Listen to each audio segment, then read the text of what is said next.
Shalom saudaraku yang diberkati oleh Tuhan Yesus Kristus. Berjumpa lagi dengan saya Pastor Henry Makasale dari Bali. Puji Tuhan, apa kabar? Saya berharap saudara sehat, saudara kuat, dan juga saudara diberkati Tuhan dari hari ke hari. Tentunya di tengah-tengah masa pandemi ini kita tetap bersyukur pada Tuhan, karena walaupun situasi sulit tetapi kita masih memiliki pengharapan di dalam Tuhan. Baik, saya hari ini mau menyampaikan firman Tuhan dengan judul The Man of Truth, atau pria yang benar. Jadi saya mau bicara tentang Yusuf, suami Maria,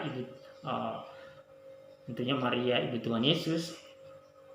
Dan Yusuf ini dipercayakan oleh Allah untuk merawat, mendidik, membesarkan Tuhan Yesus Kristus yang adalah juru selamat umat manusia dan penebus umat manusia, yaitu kita yang berdosa, dan akhirnya kita bisa diselamatkan, kemudian kita bisa diberikan hidup yang kekal sehingga kita tidak pergi ke neraka, tetapi kita menjadi anak-anak daripada Bapa di surga. Baik, saya ambil di dalam kitab Matius pasal yang ke-1 ayatnya yang ke-18 sampai 25, tapi saya tidak baca semua ayat-ayat di pasal ini. Saya mau ambil ayatnya yang ke-19, lalu ayatnya yang ke-20 dan ayatnya yang ke-24. Jadi ada 3 kebenaran yang sangat luar biasa yang akan saya bagikan pada sore hari ini buat kita semua. Tentunya saudara-saudara yang bisa melihat video ini kiranya diberkati oleh firman Tuhan di sore hari ini. Jadi di ayat yang ke-19 dikatakan, karena Yusuf suaminya seorang yang tulus hati dan tidak mau mencemarkan nama istrinya di muka umum, ia bermaksud menceraikannya dengan diam-diam. Jadi di ayat 18 tadi dikatakan kelahiran Yesus Kristus adalah seperti berikut. Pada waktu Maria ibunya bertunangan dengan Yusuf, ternyata ia mengandung dari Roh Kudus sebelum mereka hidup sebagai suami istri.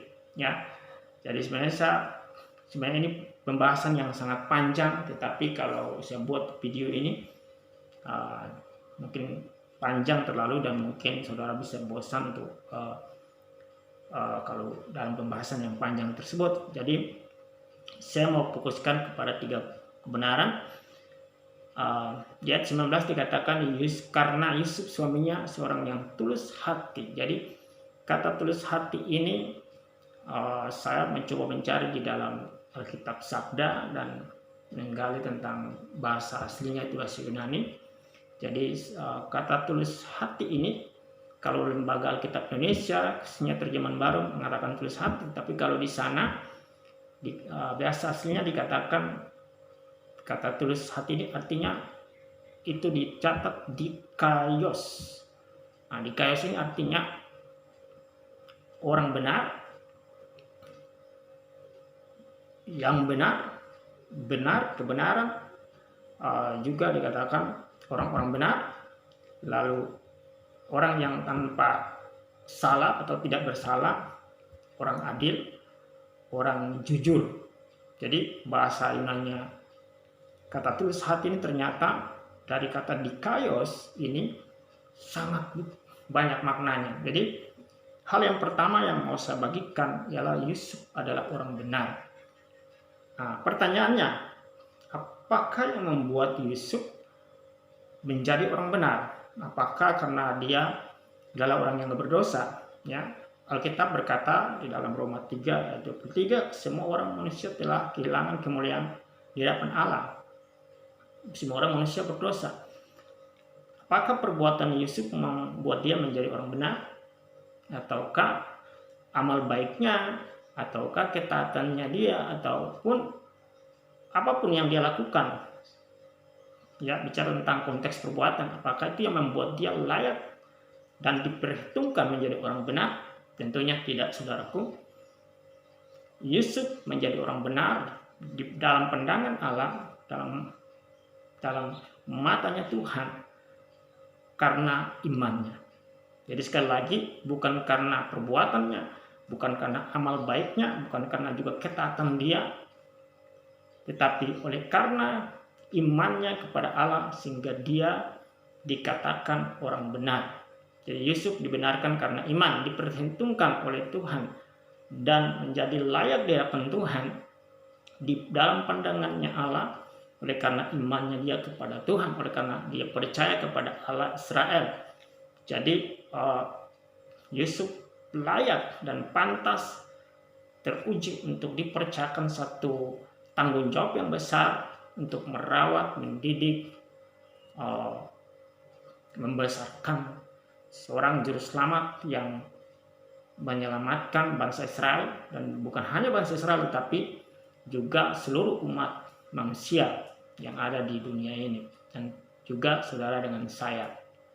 Jadi Yusuf adalah orang benar, dan dia benar dalam pandangan Allah, pandangan Tuhan.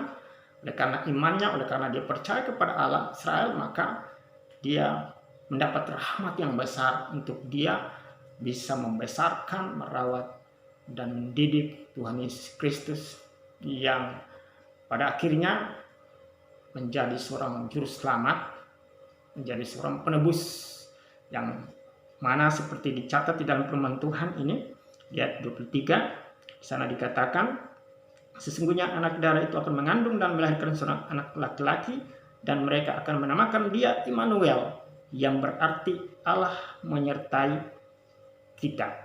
Jadi sebelumnya di ayat yang 21, ia akan melahirkan anak laki-laki dan engkau akan menamakan dia Yesus, karena dialah yang akan menyelamatkan umatnya dari dosa mereka. Wow, sungguh luar biasa.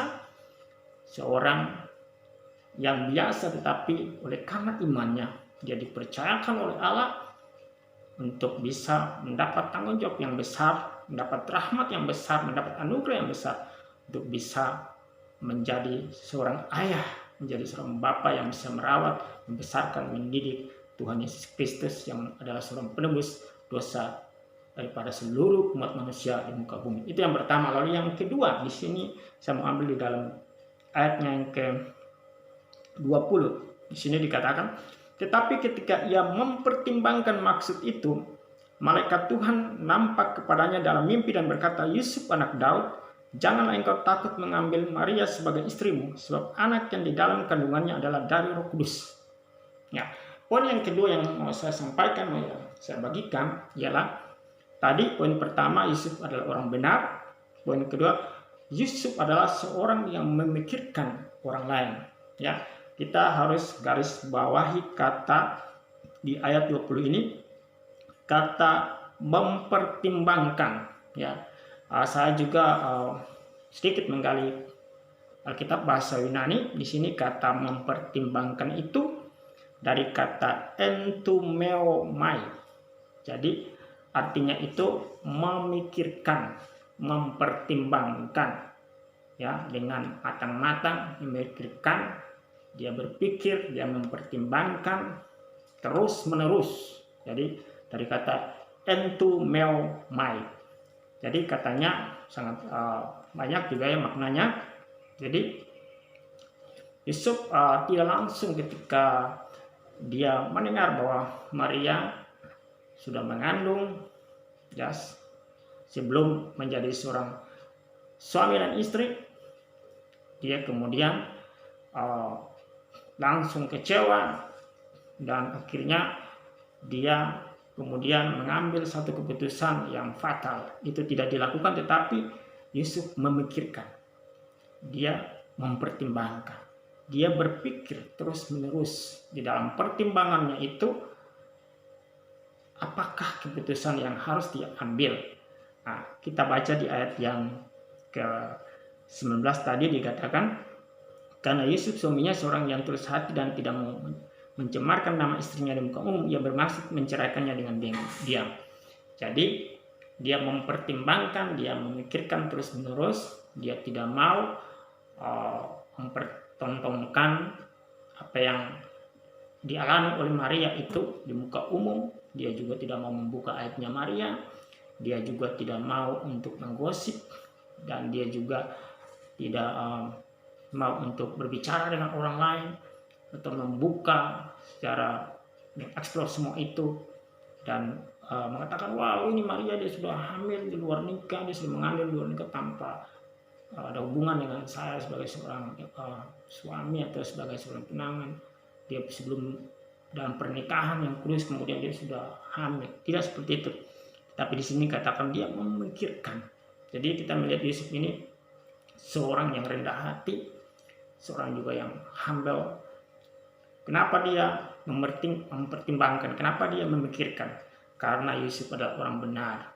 Dan tentunya saya percaya bahwa dia bertindak dengan bijak. Jadi dia tidak mau langsung mengambil satu keputusan terburu-buru, tergesa-gesa, tetapi dia memikirkan itu terus-menerus, dia merenungkan itu terus-menerus, dia mempertimbangkan itu terus-menerus, dan dia tidak mau mempermalukan pasangannya, tunangannya. Dia juga tidak mau menggosipkannya, dia tidak mau membuka aibnya, dan dia berusaha untuk menceraikan secara diam-diam. Ya, kita tahu pada zaman itu konteks kebudayaan pada zaman itu merupakan suatu aib. Ya, seorang yang belum menikah tapi sudah mengandung atau hamil di luar nikah, itu merupakan suatu aib dan suatu noda di kalangan orang Israel, bahkan bisa dilempari dengan batu. Tapi di sini Yusuf benar-benar memikirkan Maria. Dan di sini kita belajar bahwa Yusuf tidak egois, tetapi dia berusaha mau care, dia berusaha mau terus memikirkan tunangannya dia, yaitu Maria. Jadi di sini dia tidak egois, tetapi mementingkan kepentingan orang lain di atas kepentingannya sendiri. Jadi Bapak Ibu yang diberkati Tuhan, kadang-kadang kita memiliki suatu situasi yang sulit, entah itu masalah apapun, keuangan, ataupun entah itu masalah dalam keluarga kita, perekonomian anak kita, ataupun bisnis, usaha, pekerjaan kita. Ketika kita mengalami situasi seperti Yusuf, mungkin kita langsung bisa gegabah atau ceroboh mengambil satu keputusan tanpa kita mempertimbangkan, tanpa kita memikirkan orang-orang di sekitar kita, atau istri kita, atau anak kita, ataupun sahabat kita. Kita langsung main hantam saja. Ya, yang penting aku senang. Tapi sebagai orang percaya, firman Tuhan mengajar kita dari Yusuf, dia belajar untuk memikirkan kepentingan orang lain di atas kepentingannya dia sendiri. Dia belajar untuk tidak egois. Dia belajar untuk tidak langsung gegabah atau ceroboh. Demikian kita juga sebagai orang percaya, kita berani untuk bertindak, berpikir sesuai dengan kebenaran firman Tuhan. Kita nggak ceroboh, nggak gegabah, tetapi mari kita belajar dari Yusuf ini. Oleh karena dia hidup di dalam kebenaran, oleh karena dia adalah orang benar, dia tidak mudah ceroboh untuk mengambil satu keputusan yang fatal. Tapi dia begitu mempertimbangkannya, memikirkannya, dan dia peduli kepentingan orang lain, yaitu tunangannya Maria, di atas kepentingannya dia. Demikian juga kita mau belajar di hari-hari terakhir ketika kita ada di dalam masa pandemi ini. Kita belajar untuk memikirkan orang lain, apa yang kita bisa lakukan pada orang lain. Mungkin mereka dalam kekurangan, mungkin mereka lagi susah. Walaupun kita nggak punya banyak uang untuk menolong mereka, kita bisa mendoakan mereka, kita bisa menolong mereka, menasihati mereka. Dan ketika kita dalam masalah, dan ketika kita punya tantangan, pergumulan dalam kehidupan kita, mari kita belajar untuk hidup di dalam kebenaran firman Tuhan. Karena kita adalah orang benar, tentunya kita harus berpikir, bertindak di dalam kebenaran firman Tuhan. Jadi kita nggak boleh gegabah ceroboh, mengambil keputusan dalam kekecewaan, mengambil keputusan dalam rasa kekecewaan, hal-hal yang pahit, ataupun terburu-buru mengambil keputusan. Tentunya kita akan menyesal kalau kita mengambil keputusan itu tanpa kita melibatkan Tuhan di dalam keputusan-keputusan hidup kita. Jadi itu yang pertama. Lalu yang terakhir, hal yang ketiga yang mau saya bagikan kepada saudara di sore hari ini, yaitu di ayat 24. Di sini dikatakan, sesudah bangun dari tidurnya, Yusuf berbuat seperti yang diperintahkan malaikat Tuhan itu kepadanya. Dia mengambil Maria sebagai istrinya. Wow, luar biasa. Kenapa Yusuf bisa berbuat? Dia mengambil Maria sebagai istrinya. Ya, tentunya kita lihat di ayat yang ke-20 tadi yang sudah saya bahas, ketika dia mempertimbangkan maksudnya untuk menceraikan Maria secara diam-diam, maka ketika Yusuf ini sedang tidur di sana dikatakan dia bermimpi, malaikat Tuhan kepadanya dalam mimpi dan berkata, "Yusuf anak Daud, janganlah engkau takut mengambil Maria sebagai istrimu, sebab anak yang di dalam kandungannya adalah dari Roh Kudus. Ia akan melahirkan anak laki-laki dan engkau akan menamakan dia Yesus, karena dialah yang akan menyelamatkan umatnya dari dosa mereka." Jadi hal ketiga, kenapa Yusuf bisa berbuat, dia mengambil Maria sebagai istrinya, karena dia percaya kepada firman Tuhan. Jadi hal ketiga ialah Yusuf adalah seorang yang percaya kepada firman Tuhan. Ketika malaikat Tuhan datang menyampaikan firman Tuhan bahwa jangan takut mengambil Maria sebagai istri, sebab anak yang di dalam kandungannya adalah dari Roh Kudus, bahwa ia akan melahirkan anak laki-laki dan kau akan menamakan dia Yesus, karena dialah yang akan menyelamatkan umatnya dari dosa mereka. Yusuf langsung percaya. Ketika dia mendapatkan penglihatan di dalam mimpi, dan ketika malaikat Tuhan menyampaikan firman Tuhan, Yusuf percaya kepada Tuhan, percaya kepada firman Tuhan tersebut, dan Yusuf melakukan sesuai dengan firman Tuhan tersebut. Dia langsung memiliki satu keberanian untuk bertindak, untuk berbuat, mengambil Maria sebagai istrinya. Bapak Ibu yang diberkati oleh Tuhan, di dalam ayat 24 ini kata berbuat di dalam bahasa Yunani itu ialah poio. Poio, ya, jadi artinya itu ialah dia berbuat, melakukan, menjadikan, dan mengadakan atau menghasilkan. Jadi dia langsung mengambil, dia bertindak. Kenapa? Karena dia percaya kepada firman Tuhan. Dia percaya kepada janji Tuhan bahwa dia diberikan visi atau diberikan tanggung jawab yang besar dari Tuhan untuk merawat seorang anak yang ada di dalam kandungan Maria, bahwa anak ini akan besar dan dia akan dinamakan Yesus. Yusuf akan menamakan dia Yesus karena dialah yang akan menyelamatkan umatnya dari dosa mereka. Jadi Yusuf percaya bahwa lewat Yesus Kristus dia sendiri juga akan diampuni oleh dosa. Dia mendapatkan pengampunan dan dia juga akan menjadi seorang yang akan dikenang terus, ya. Jadi lewat Yesus Kristus maka Yesus akan menyelamatkan umatnya, yaitu umat Israel, dari segala dosa mereka. Jadi Yusuf dia percaya kepada firman Tuhan, dan kalau orang yang sudah percaya kepada firman Tuhan pasti dia akan bertindak. Responnya bertindak dengan benar sesuai dengan firman Tuhan itu. Jadi Bapak Ibu yang diberkati oleh Tuhan, ketika kita hidup di dalam firman Tuhan, kita percaya firman Tuhan, dan kita melakukan apa yang firman Tuhan katakan kepada kita, maka kita akan menjadi orang yang berbahagia. Seperti Yusuf, dulu dia takut, ya, mau mengambil Maria, tetapi ketika dia percaya kepada Tuhan, kepada firman Tuhan, dia dengar firman Tuhan, kemudian dia tahu bahwa firman Tuhan itu benar, dan dia langsung bertindak sesuai dengan firman Tuhan tersebut.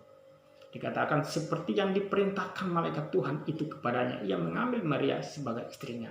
Respon daripada orang yang mempercayai firman Tuhan ialah mereka bertindak berdasarkan kebenaran firman Tuhan tersebut. Jadi dia percaya, dan walaupun dia belum melihat Yesus ya menjadi seorang juru selamat, karena hanya masih mengambil kemudian merawat di dalam Yesus dalam kandungan Maria, dia akan dilahirkan menjadi seorang ayah, menjadi seorang bapak, merawat Yesus Kristus, tetapi dia memiliki satu visi, ya, satu pandangan jauh ke depan, dan dia percaya, dia yakin bahwa Yesus akan menjadi penyelamat orang Israel. Inilah yang membuat Tuhan memberikan rahmat kepada Yusuf menjadi orang benar, untuk mendapatkan rahmat yang besar, anugerah yang besar, untuk memelihara Tuhan Yesus yang menjadi Tuhan dan menjadi selamat kita. Jadi Yusuf Dia percaya kepada firman Tuhan dan dia berbuat sesuai dengan kebenaran firman Tuhan. Bapak Ibu yang diberkati oleh Tuhan, ketika kita percaya kepada firman Tuhan, maka kita berbahagia. Ketika kita percaya kepada Tuhan, pasti kita melakukan hal yang baik, hal-hal yang benar. Bukan hal yang di luar tidak benar, tetapi hal-hal yang benar. Dan janji Tuhan ya dan amin. Dan juga bahwa rancangan Tuhan adalah rancangan, bukan rancangan kecelakaan, tetapi rancangan yang mendatangkan damai sejahtera masa depan yang cerah buat kita semua. Bapak Ibu yang diberkati, 3 hal itu sudah saya sampaikan. Kiranya Bapak Ibu tahu bahwa identitas saudara ialah orang benar. Saudara juga harus memikirkan orang lain di atas kepentingan saudara sendiri, peduli dengan orang lain, karena saudara, apa yang saudara lakukan itu merupakan satu cerminan bahwa saudara adalah orang percaya hidup di dalam kasih Kristus. Dan juga saudara adalah orang yang mempercayai firman Tuhan. Kalau dalam segala situasi saat ini kita dalam kesulitan, kita terus mempercayai firman Tuhan, terus berharap kepada Yesus Kristus yang adalah firman itu dalam kehidupan kita, dan kita terus memperkatakan sesuatu yang terbaik dalam kehidupan kita. Seperti Yusuf, dia mengarahkan pandangan yang jauh ke depan bahwa suatu saat Yesus Kristus yang dia rawat, anak yang ada di dalam kandungan Maria, dia rawat, dia besarkan. Kemudian Yesus Kristus menjadi seorang pembebas, menjadi seorang juru selamat, menjadi seorang yang memerdekakan orang dari dosa-dosa mereka, mengampuni dosa. Demikian Bapak Ibu yang diberkati Tuhan, ketika kita mengetahui kebenaran, maka kebenaran itu akan memerdekakan kita. Saya Pastor Hendrik Makasale dari Bali mengucapkan shalom. Terima kasih saudara sudah melihat video yang saya buat di channel YouTube saya. Jangan lupa untuk saudara komentar, like, subscribe, dan juga bisa akan menolong saudara untuk bisa melihat video-video yang berikut yang saya buat. Kiranya Tuhan memberkati kita semua. Sampai jumpa di video-video yang berikutnya. Shalom.